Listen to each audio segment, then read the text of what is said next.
If you have ever wondered how people create those ultra clean, professional looking selfies, most of them come from an app called FaceApp. Let me quickly show you what it can do.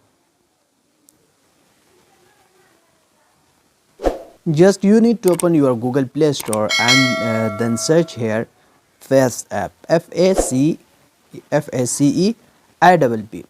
FaceApp is packed with features like AI face enhancer that sharpens your selfies automatically, smile and expressions edits. You can add a smile or change your facial mood, or beard and hairstyle filters for trying different looks, hair color changer with natural and premium shades, age transformation, young, old, mature, you name it.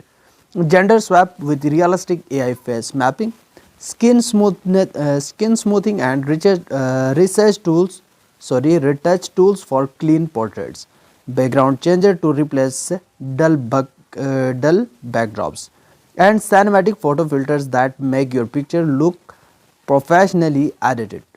It's basically a full AI photo studio inside your phone. Try it out. You will be shocked how real the edits looks. I hope this short tutorial is helpful for you. So don't forget to like, comment, share and subscribe. I will see you in the next one. Goodbye and best of luck.